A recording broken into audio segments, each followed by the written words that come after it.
Hello friends गोटे नुआ video रे समस्त को वेलकम।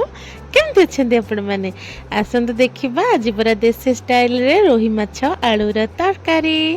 फास्ट माछ को भल भाजी नबा सोरिष तेल रे मु माछ को भाजी से तेल रे एबे आमे पकई नबा आलू आलू को एमती मु छोट छोट करी काटी नहीं आपण मैंने हिसाब रे आलू को काटी नेबे।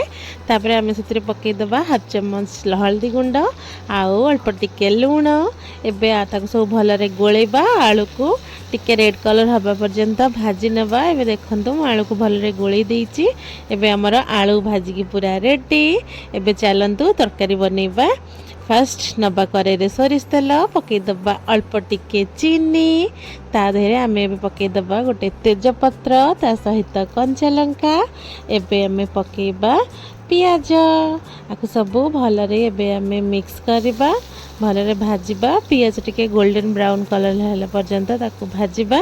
पियाज टिके सॉफ्ट हवा पई ता देहरे आमे टिके लूण भी पकई दबा जा द्वारा कि पियाज जल्दी ही जिवो। जदि आपण मैंने मो चैनल रे नुआ ताले चैनल को निश्चय सब्सक्राइब करेंगे। मोर ये रेसिपी वीडियो आपण मानक केमती लगला सेटा भी निश्चय कमेंट करके जणेबे। तो देखंतु ए पियाज हमर हे गलानी। एबे हम सेतिर पकई दबा अदा रसुण रो पेस्ट। मु एथरे अदा रसुण आ कंचा लंका रो पेस्ट बनैथिली। एबे ताको हम पकेबा भल रे गोलेबा। तापर ऐड कर दबा गोटे बड़ साइज रो टमाटो। एबे ताको सब हमें मिक्स करनमा भल रे। एबे टिके पकई नबा सब मसला गुंड मसला लंका गुंड काश्मीरी लंका गुंड ता सहित धनिया गुंड लूण हळदी गुंड आउ चिकन मसला। एबे ताको सब मसला धीरे मिक्स करबा आ भल रे ताको सब कसिबा। मसला को जेते कसिबे तार टेस्ट सेते अधिका हबो। एबे हम पानी देकी टिके कसिबा नहले लागी जिवो तळु।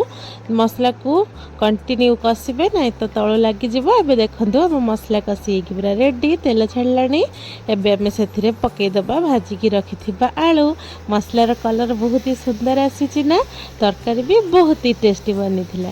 तो एमती हमें फास्ट मसला को आलू सहित भल रे कसी नबा। तापर जेतकी दरकार आपण माने पानी नेबे। मु जेतु तरकारी झोल बनेबार थिला मु टिके पानी 2 ग्लास पाखापाखि नेइची।